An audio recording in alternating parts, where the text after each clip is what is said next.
Peut-être connaissez-vous déjà la définition des neurones miroirs et peut-être avez-vous déjà entendu dire que les chevaux en possédaient.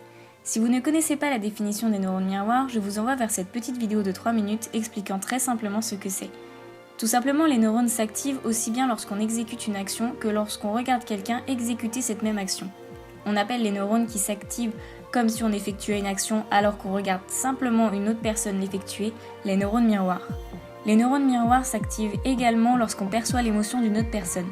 Par exemple, voir un visage triste nous rendra à notre tour triste à un moindre degré. Le cheval, tout comme l'homme, possède des neurones miroirs. Il est alors intéressant de savoir que le cheval possède également cette faculté à ressentir les émotions de ses congénères, mais également nos émotions à nous, les humains. De mon expérience, j'ai pu constater que le cheval ne ressent et ne s'imprègne pas de nos émotions à un faible degré. Lorsque vous serez énervé, votre cheval le sentira et cette émotion l'imprégnera de toutes parts. S'énerver sur son cheval le braquera, stresser le stressera, perdre confiance en vous lui fera perdre confiance en lui, et être triste le rendra triste à son tour. Il reflète vos émotions, il est un vrai miroir. Les chevaux sont très sensibles à ce que nous ressentons et inconsciemment nous leur imposons notre humeur. Il faut alors savoir se vider la tête lorsqu'on est en leur compagnie, se contrôler ou être compréhensif envers eux.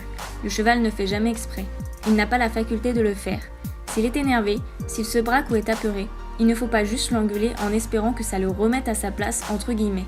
Il faut d'abord savoir se remettre soi-même en question.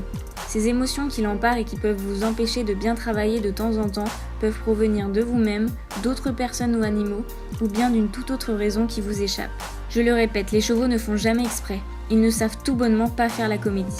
Lorsqu'ils refusent un obstacle, qu'ils tapent, mordent, embarquent ou sont irrespectueux, il faut savoir prendre le temps d'essayer de comprendre pourquoi ils réagissent comme ça.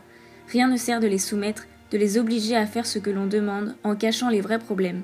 Ce que l'on enfouit remontera forcément à la surface un jour. Je reprends les paroles de l'écuyère Virginie Bernard qui disait « Le cheval est étonnant par sa force et par sa souffrance silencieuse. C'est un animal qui est excessivement violenté et abusé dans notre société. Les gens n'entendent pas leurs cris. C'est un animal fascinant de par sa souffrance et tout ce qu'il a à nous dire. Le piège, c'est de ne pas tomber dans le dressage où on commence à les soumettre à nos désirs égoïstes sans se remettre en question.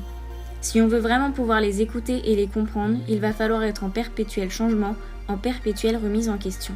Le cheval est un animal qu'on abuse et qui est très mal compris dans notre société. Si vous voulez arrêter leur souffrance, il faut prendre le temps d'écouter leurs cris silencieux.